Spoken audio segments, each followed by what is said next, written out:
Welcome to Family History Mysteries, a podcast that tells the stories uncovered through family history research, the unexpected stories of everyday people. I am an avid family historian who has been compiling my family tree for over 15 years, with nearly 20,000 people recorded in my trees. And please put a review on my podcast. That will certainly help in getting the word out there and creating more listenership. Episode 158, Napoleon of the Old Man Plain. Part 1. Franc Falkiner arrived in Australia from Ireland in 1853 with little money. By the time of his death in 1909, he left an estate of over 200,000 hectares of land, carrying 500,000 sheep. Franc Falkiner was born on the 23rd of October 1833 at Beechwood, Barissacane, Tipperary, Ireland. He was the third son of Daniel Falkiner and Rebecca Sadleir. Daniel Falkiner was a solicitor whose forebears had pioneered the Irish woolen industry. Franc was intended for the Anglican ministry, but migrated to Victoria at the age of 19 with £20 borrowed from his mother in his pocket. He arrived on the ship the Clanmartin and hitchhiked by wagon and dray to the Maryborough goldfields. He had no luck finding gold, but had some success in assaying and buying gold, and he then started buying and selling goods, and he opened a produce store in Ararat in Victoria. He had some success in his produce store, and from that he purchased a selection on Mount William Station in the Western District of Victoria, and he sold that property on a profit, and he bought more land. On the 10th of July 1856 at Carisbrook, he married Emily Elizabeth Bazley. She was born in 1837. Emily was the daughter of Robert Bazley, an Englishman, and Mary Ann Hill, who hailed from the famous English family of cotton spinners. From the marriage certificate, they married in the minister's home, and Franc's occupation was listed as a digger. He was 21 and Emily 19. They went on to have 10 children. Franc had a prodigious memory. He was widely read. He had a keen eye for stock, and he was a shrewd judge of values. By 1875, he'd amassed around £35,000. This is when the family moved to Cliff Cottage in Geelong, and he was jointly appointed as a government land valuer for the first land taxes, which was across Victoria. The family moved to the drier Western Plains of New South Wales to benefit his asthmatic son, Otway. In 1878, Falkiner heard that Pepin & Sons was selling their sheep breeding stud property Bunnock near Conago, New South Wales. With two partners, Russell Ross, a banker, and Malcolm Mackenzie, a pastoralist, they bought the 75,000-acre station, 30,000 acres being freehold and the remainder Crown land. 26,000 sheep were part of the deal. Though besieged by rabbit plagues and severe droughts, he continued to prosper and bought more land as his flock grew. This is when he became known as the Napoleon of the Old Man Plain.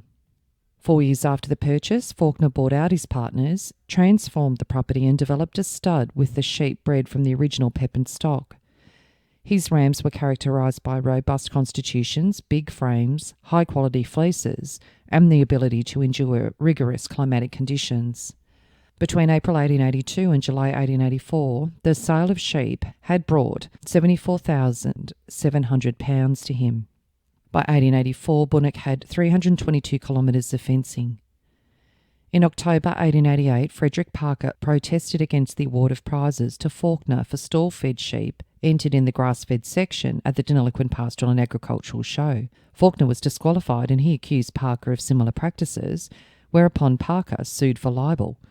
Falkiner was acquitted at Deniliquin, but Parker appealed, as Falkiner had stayed in the same hotel as the jury and allegedly influenced them in his favour. The Supreme Court granted a new trial in Sydney and ordered Falkiner to pay all the costs. Chief Justice Sir Frederick Darley severely denounced Falkiner for making a false declaration, and he was refused leave to appeal to the Privy Council, but the case was apparently settled out of court. Between 1884 and 1909, Franc Falkiner bought for over £1 million the Riverina stations Moonbria, Tupple, Moira, Morago and Perracuda. In 1899, all these properties were formed into FS Falkiner and Sons Limited, with Falkiner, his wife and his sons as directors, and each son becoming manager of each station. Later purchases by the company included the Wanganella Stud and the Widgewar Estate, which was later called Bunnock North. He built the Bunnock homestead in 1890 to replace an earlier home that was destroyed by fire. Franc Falkiner died at Bunnock on the 8th of September 1909 and was buried in the Anglican part of the Deniliquin Cemetery. He was survived by his wife, his 5 sons and 4 daughters, and he left an estate of £204,000. His obituary in the Riverine Herald: death of Mr. F.S. Falkiner, a well-known squatter. The death of Mr. Frank Sadler Falkiner came as a great surprise and shock to his friends and acquaintances in this town and district, and generally throughout Victoria. To those with a more intimate acquaintance with the late Mr. Falkiner, this was especially so, inasmuch that during the last few weeks Mr. Falkiner's health has been good and his spirits buoyant, as to cause his immediate personal friends and members of his family to congratulate him. The particulars of his illness are meagre and indicate that his death, which took place on Bunnock Station on Wednesday night, must have occurred with great suddenness. The deceased gentleman leaves a widow, 4 daughters and 5 sons. He was a son of the late Mr. D. Falkiner of Beechwood House, County Tipperary, Ireland, and arrived in Victoria in 1853. With nothing but his hands, a ready brain and a strong constitution to help him, he accumulated sufficient money to start in business as a produce merchant in Ararat in the early digging days. By thrift and acumen, he was enabled to purchase some 3,000 or 4,000 acres of land in that locality, the sale of which was to his advantage, to make his first venture in the Riverina, the purchase of Bunnock, near Carnargo, some 28 or 30 years ago. From that date to the present, he's concentrated, on the whole, a well-balanced and extremely shrewd brain on the breeding of high-class merino sheep with exceptional success. Great prices and great averages from year to year have been obtained for the Bunnock stud sheep, and these, needless to say, have been the resultant from the judgment shown by the late Mr. Falkiner in his initial efforts and subsequent ones in the blending of high-class stud merinos. For a number of years, until his family had attained maturity, the deceased gentleman had solely managed and directed his large operations, but some few years ago his interests in the estates, which he had in the meanwhile acquired, totalling many hundreds of thousands of acres, were formed into a limited company, the shareholders being only the members of his family. Within the last 10 years, the late Mr. Falkiner purchased Marago Station a few miles out of Deniliquin, which is subsequently exchanged for a similar area of Crown lands adjoining his Tupple boundary. This exchange enabled the government to place the Marago Station on the market for closer settlement, with the result that a large number of families are now settled there. And my great-grandparents, Thomas and Honora Moore, settled there in 1904 in their own pocket of land.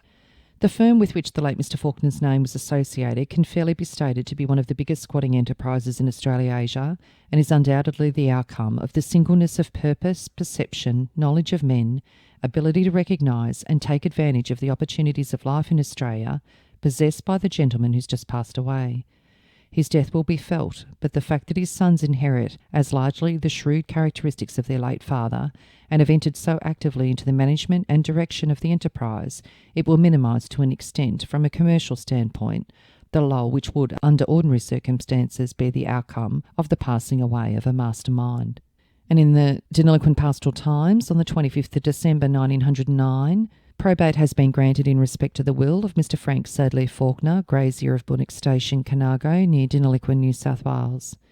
By his last will, which was executed on the 13th of December 1901, he appointed his wife, Emily Elizabeth Falkiner, and his sons, Frank Falkiner, grazier of Tupple, near Tocumwal, Lee Falkiner, grazier of Bunnock Station, Norman Falkiner, grazier of Moira, Otway Falkiner of Perracuda Station, Moama, and Ralph Falkiner, grazier of Moonbria, executors and trustees of his estate. He bequeathed to his trustees £30,000 to be settled for the benefit of his daughter, Emily Adelaide Knight, and her family, £20,000 for the benefit of his daughter, Alice Medford Cass, and her family, and £15,000 each for the benefit of his daughters, Louisa Fraser McBean and Ethel Beatrice Wilkinson, and their families. The residue of the real and personal estate is devised to his wife, to whom he directed that £500 was to be paid as soon as possible after his death. 2 life annuities of £50 each to his brothers, Daniel and Frederick, were directed to be paid out of his widow's share of the estate. Testator agreed to allow the money, which he had invested in the firm of F.S. Falkiner and Sons Limited, to remain so invested for a period of 10 years after his death, with interest at a rate of 3% per annum. He bequeathed 9 shares of F.S. Falkiner and Sons Limited to his son Otway, and 5 shares each to his sons Ralph and Lee. The net value of the estate was estimated by the executors at £204,000. As part of what her husband bequeathed, His widow in 1910 established a scholarship for boys going from high school to an Australian university. And in the Jerilderie Herald and Urana Advertiser on the 14th of November 1929, it discusses the scholarship. Scholarship founders, the Falkiner family. In years to come, the names of the late F.B.S. Falkiner and of his mother, Mrs. Emily Falkiner, will probably be remembered less for their association with the great pastoral industry of this state than for their fine benefactions in the cause of education. 19 years ago, the Falkiner Scholarship was founded by Mrs. Emily Falkiner, who donated the sum of £2,500 for the purpose of establishing a scholarship as a memorial to her late husband, Mr. Franc Falkiner of Bunnock. The object of the scholarship was to enable deserving Riverina matriculants to take a university course by defraying the cost of his living expenses for 4 years while in Sydney. The scholarship owes its origin to an appeal made at a school function by the local Inspector of Schools, Mr. Joseph Lynch, MA, who pointed out some of the advantages of higher education. It was as a result of Mr. Lynch's advocacy that Mrs. Falkiner's gift was offered.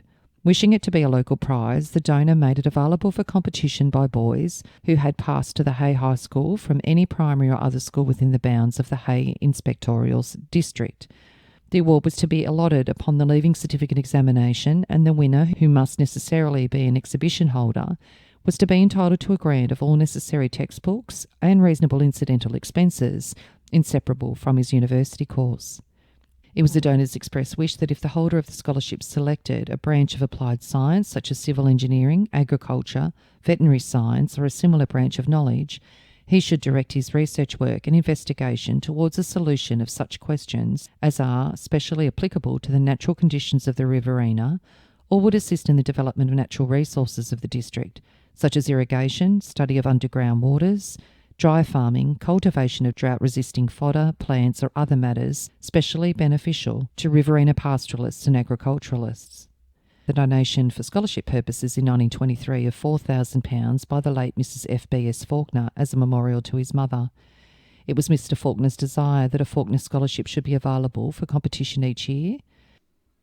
In fact, my grandmother's cousin, Maxwell Bayliss Moorfield, who was described as a brilliant student and at 14 years old came out third out of 900 in the Public Service Junior Clerks examination. He was a student at the Haywall Memorial High School and in 1938 commenced a mechanical engineering degree at Sydney University, and he received the Falkiner Scholarship. He ended up being appointed director of the North Australian Uranium Corporation and was the leading consulting engineer for many companies. Emily died on the 5th of February 1916 in South Yarra, Victoria, Aglamire. According to her death certificate, Emily was born at sea in about 1840. Her death certificate lists her mother as Mary Ann Lads and her father Robert Baisley. It was incorrectly transcribed as Bogley. Her marriage certificate lists her father as Robert Baisley and her mother as Mary Ann Hill. So there's quite a bit of conflicting information with Emily. The Bendigo Independent on the 7th of February 1916 had an article announcing her death. A pioneer's death, Mrs. F.S. Falkiner, New South Wales, special Sunday train to Deniliquin and Echuca. General regret was expressed in the Echuca and Deniliquin districts today when it became known that Mrs. Emily Elizabeth Falkiner, mother of a large and wealthy family, had died at her residence in Melbourne on Saturday. She was the relict of the late Mr. F.S. Falkiner, who, having as a storekeeper made money on the Ararat goldfields and took up great areas of land in the Riverina. The land became highly valuable and the Falkiner stations became noted for the quality of sheep and the stamina of their horses. When Mr. Falkiner selected land at Bunnock in 1878, his wife and family went through all the trials peculiar to that period when the country was almost in a state of nature. Mrs. Falkiner was always genial and kindly. She left Deniliquin for Melbourne some time ago and latterly resided with her son-in-law, Mr. F. Knight, at Glenmire, St Kilda Road. After a short illness, she died on Saturday from heart failure in her 75th year. In accordance with her desire that her remains should be interred beside her late husband, a special train was consequently chartered in Melbourne. It consisted of the engine and mortuary van, the state car containing relatives and the guards van. It left Spencer Street shortly before noon yesterday, passed through Bendigo at 3:30 and arrived at Echuca at 5 o'clock in the evening. A number of Echuca residents, representing various commercial interests, were present at the arrival of the train and expressed their sympathy to the members of the family. The journey then continued over the Murray to Deniliquin. A family of 5 sons and 4 daughters mourned their loss. And on the 27th of April 1916, the probate of Emily Falkiner came in at £120,000. Probate's been granted in the will of the late Mrs. Emily Elizabeth Falkiner, formerly of Wanganella Estate near Carnargo. She appointed her sons, Franc Falkiner and Lee Falkiner, her executors and trustees, and she bequeathed 4 shares each into the business of F.S. Falkiner and Sons Limited to her sons. The following sums were left to her daughters: to Alice £12,000, to Emily £8,000, Louisa £14,500. To be devised on trust, £15,000, of which £5,000 was to be invested for her daughter Ethel, and £4,000 for her grandson John Carse. £100 is left to the delinquent hospital. Bequests of jewellery were made to her daughters and granddaughters. For probate purposes, the net value of the estate was sworn in at £130,000. Franc Falkiner had one brother who emigrated to Australia. His name was Frederick Francis Falkiner. He was born in 1823 in Ireland, so he was 10 years older than his brother Frank. Frederick emigrated to Victoria by 1856, so 3 years after his brother Frank had emigrated.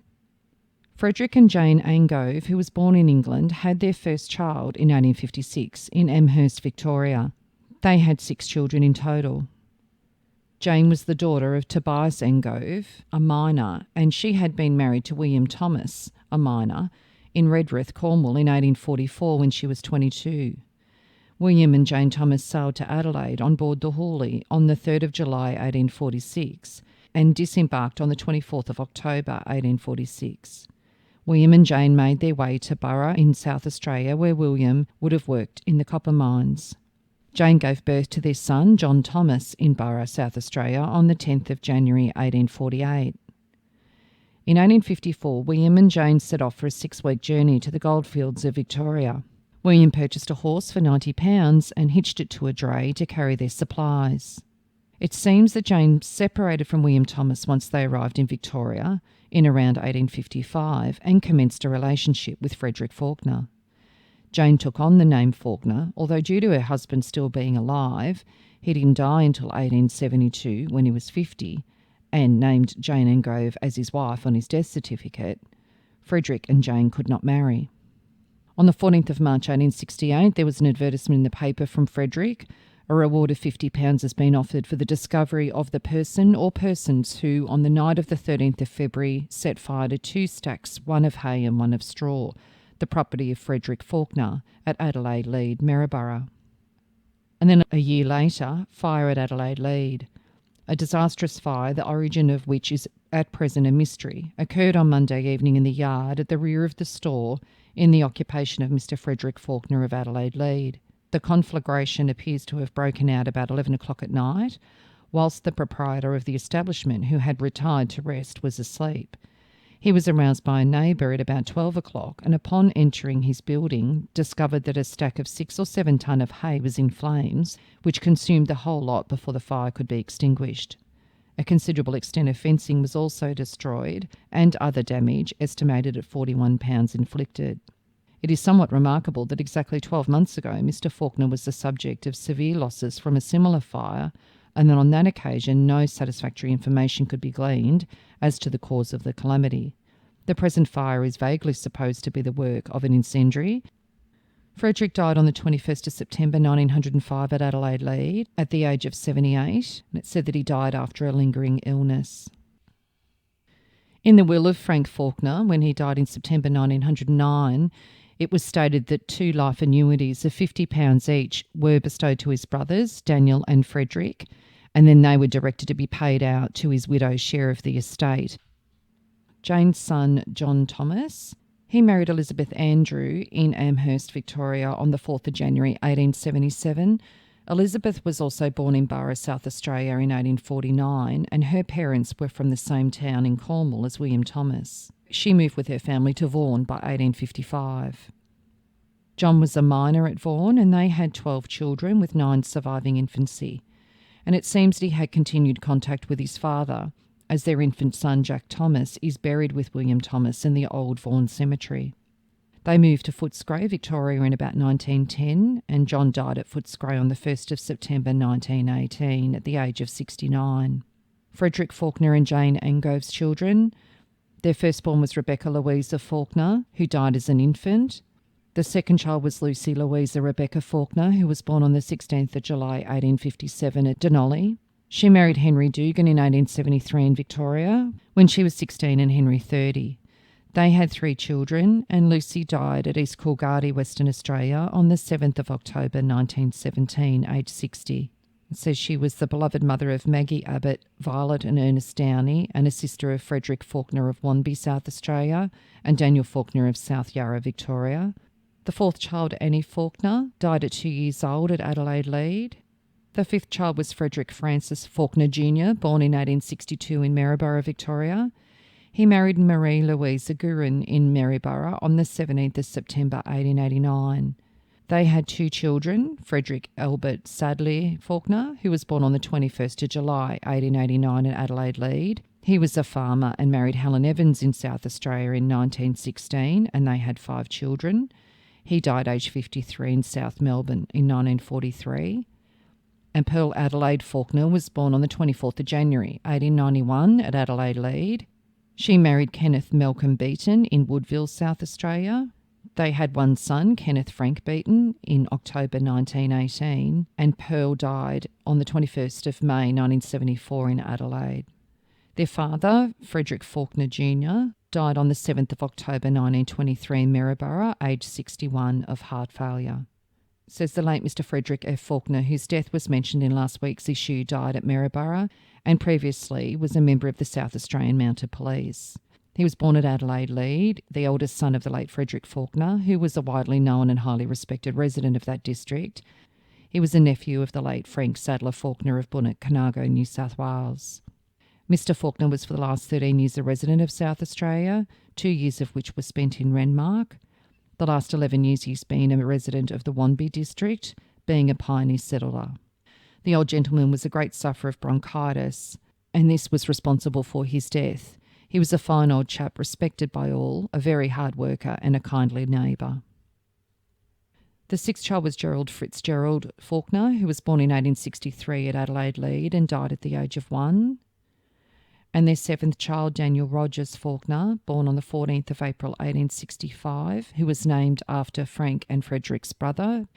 He married Harriet Isabella Arnold in Victoria in 1889. He became a policeman in 1890 when he was 25, and they had their daughter Lillian Jane in 1891. He declared insolvency in September 1897 with his liabilities of £74 and assets £2. And then on the 5th of May 1898, he applied for a certificate of discharge. The case for the creditor was that he had purchased certain shares in mining companies on behalf of the debtor, and the latter was unable to pay the liabilities incurred. And it also said that the witness had been confined to the police hospital owing to an injury he had received, and he was off duty on half pay for 60 days. His wife had also suffered from a lengthy illness, and the witness had been put to a heavy expense. He'd been paying his mother-in-law 15 shillings per week for nursing his wife during the last 9 months. The applicant had not been guilty of any fraud, and it appeared that there was no grounds for refusing the application, which he granted. Daniel was stationed at St Arnaud in 1903 and South Yarra in 1914. And in August 1923, it said Constable Daniel Rogers Falkiner has resigned from the police force owing to ill health after 34 years of service, the last 12 years of which were spent as a senior watch housekeeper at Paran. Constable Falkiner retired with a record sheet clean as ever was. There was not a scratch of a pen against his name. He is respected right throughout the service.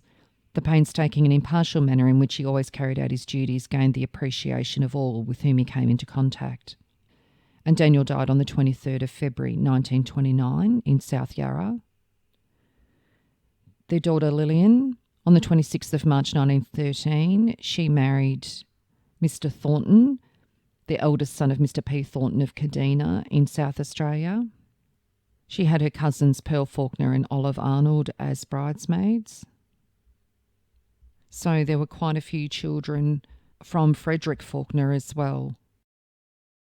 So a little bit of background on the Australian merino industry in the Riverina area, particularly with Bunnock.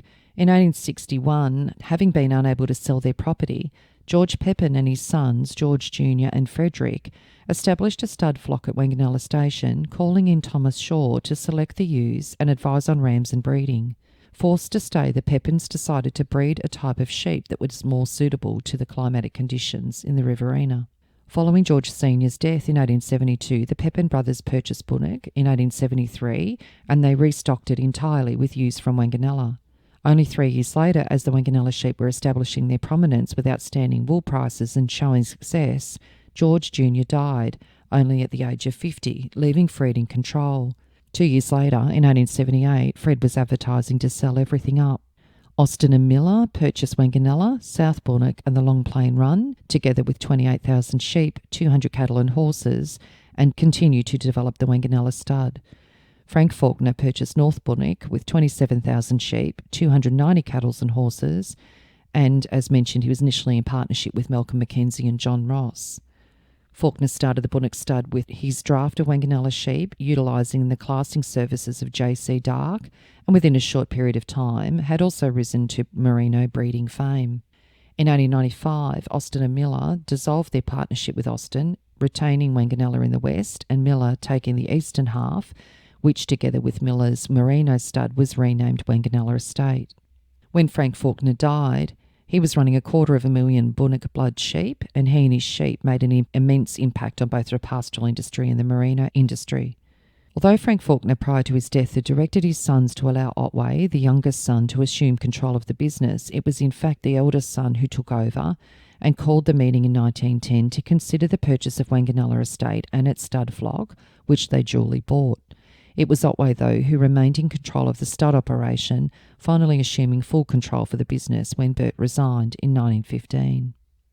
So Frank Sadleir Falkiner's children. The firstborn was Rebecca Sadleir Falkiner. She was born in 1857 in Ararat. She married John MacDonald in Deniliquin in 1884, and she died in Moree, New South Wales in 1893, aged only 36. The second child was Alice Metford Falkiner. She was born on the 8th of February 1860 in Melbourne, and she married Samuel Harris Cass in 1884 in Ararat. They had 2 boys, John and Frank. John was born at Jerilderie on the 30th of November 1884. He married Winifred Joy Maslin in Victoria in 1920 when he was 36 and Winifred 25. They had 3 children with 2 surviving infancy. In 1923 he was a station manager at Jerilderie. John died at Nagambie, Victoria, where his daughter and son-in-law owned a property, on the 24th of July 1954, aged 69, and he's buried at Deniliquin. And the announcement of his death, prominent stud sheepman's death. The death has occurred in Nagambie of Mr. John Robert Falkiner Cass at the age of 69. He was the son of the late Samuel and Alice Cass, the latter being a daughter of the late Mr. F.S. Falkiner and the former manager for many years of the Yanco Jerilderie district for the late Sir Samuel Wilson. Mr. J.R.F. Cass entered F.S. Falkiner and Sons Company as a jackaroo in 1901, and when he retired 4 years ago because of ill health, he was manager of Moonbria and a director of the Koi. Prior to that, deceased was at Bunnock North. He'd been a member of the Carnargo Shire Council for 21 years. A widow and 2 daughters survive. And the second child of Alice and Samuel Cass was Frank. Frank Samuel Falkiner Cass was born in 1886 in St Kilda. He married Eileen Constance Bernard Brett in 1914 at the All Saints Church in South Yarra when he was 28 and Eileen 22. They had 2 girls and Frank was a barrister. He enlisted in World War I in August 1915, but he was killed in action on the 2nd of May 1917 at Bullecourt in France. And the announcement in the paper says a private cable message announces the death of Lieutenant Frank Samuel Falkiner Cass of the Australian Field Artillery. He was the eldest son of the late Mrs. S.H. Cass, a grandson of the late Mr. F.S. Falkiner, and a brother of Mr. John Cass, manager of Widgewa. Lieutenant Cass was educated at Melbourne Grammar, where he was from 1899 to 1904. He held a commission in the School Cadet Corps and was also in the school crew. On leaving school, he went into residence at Trinity College. He was the founder of the first edition of the college magazine and was prelector of the Dialectic Society. He graduated at Melbourne University in 1908 and was admitted to practice as a barrister. He took a keen interest in military matters and was a lieutenant in the Australian Artillery Garrison and was placed on the reserve of officers in 1912. He'd already begun to make a name for himself at the bar when he enlisted. As a member of the Young Liberal Speakers Committee, he'd already become known as a forceful, logical speaker, and at the federal elections in 1914 he was chosen to contest the Falkiner seat in the Liberal interest but was defeated. He leaves a widow, a daughter of Mr. F.P. Brett, the well-known solicitor, and 2 young children. Samuel Carse had died in 1897 at Potts Point in Sydney at the age of 43. At the time he was the Inspector of Pastoral Properties for the Union Bank of Australia Limited, based in Melbourne. And it says, "It is with deep and sincere regret that the Jerilderie Herald announces the death of Samuel H. Carse in Sydney. The news of his death when received caused genuine and widespread regret, as the deceased was well known and a favourite for years in these parts.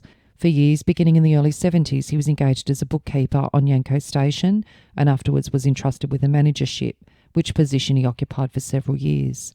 Having left it for a more lucrative position, he only paid the town periodic visits, but on these occasions the hearty good feeling in which he was met by all testified to the high esteem in which he was held here.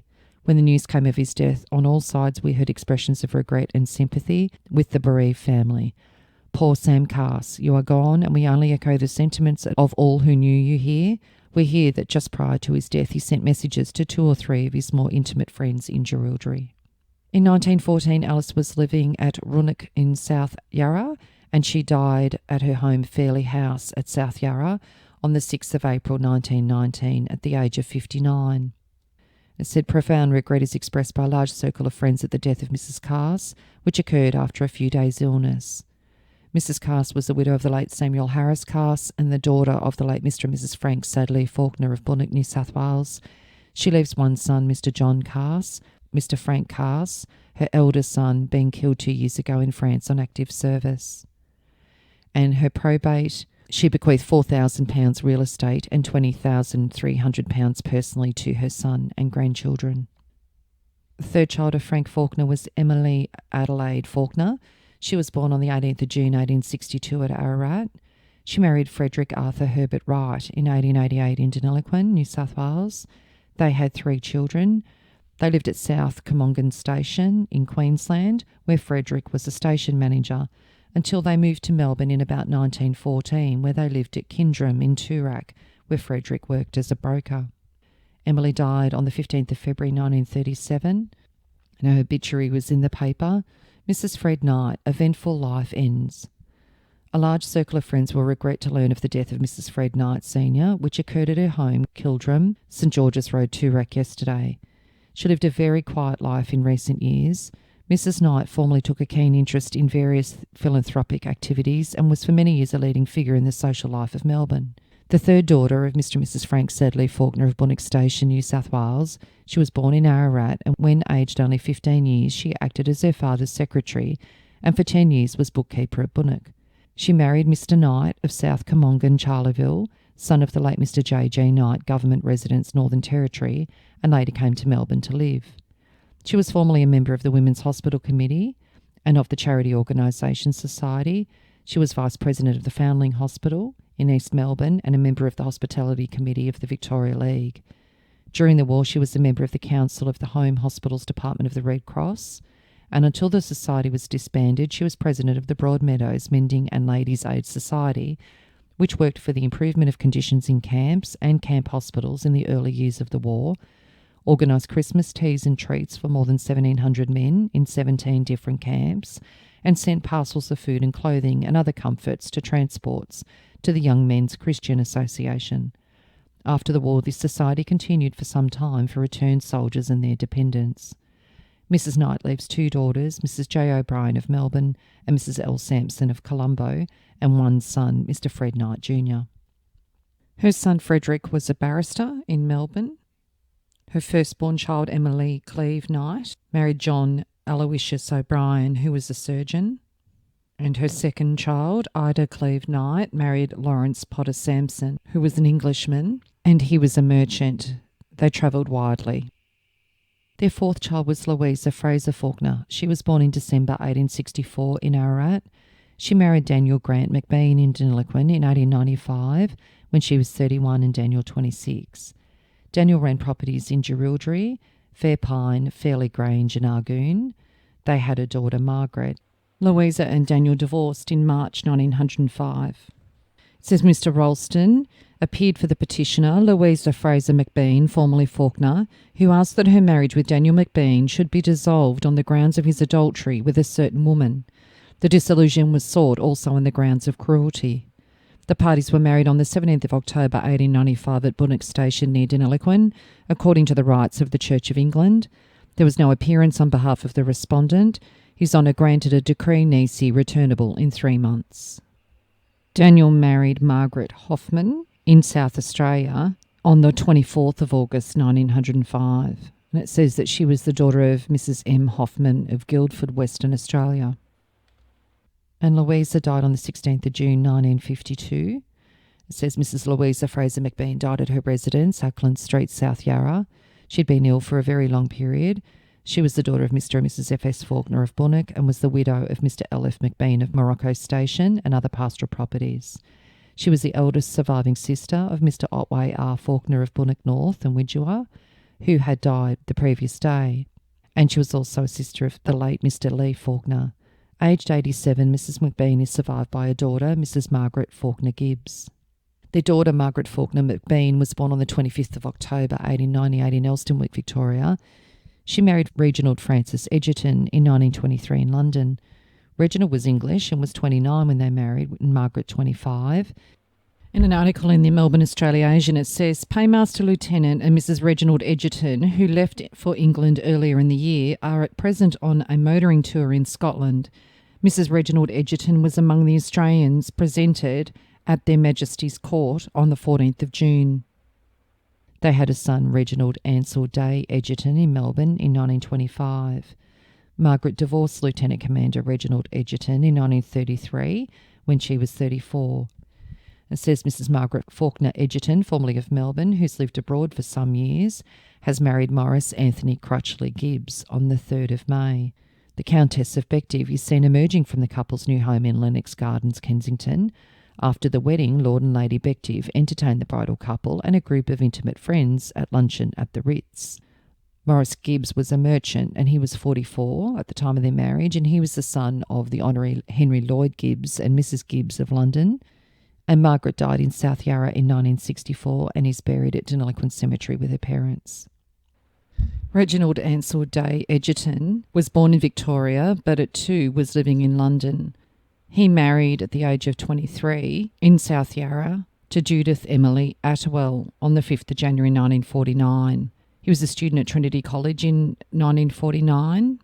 Reginald was an economist lecturer at Queen's University in Belfast and the city editor of The Times in London. His marriage to Judith dissolved in 1974 and they had 2 daughters. In December 1974, he remarried and he died on the 30th of October 1994 at Somerset, England, at the age of 69. In part 2, I'll be covering the rest of the children of the family, which begins with the firstborn son of Frank and Emily. If you are interested in sharing your story on my podcast, Family History Mysteries, please go to my Facebook page and send me a message. If you would like some assistance in filling in the gaps in your family tree to see what mysteries you solve, please get in touch. And don't forget, you can have early access to episodes by subscribing, and you'll also gain access to bonus episodes.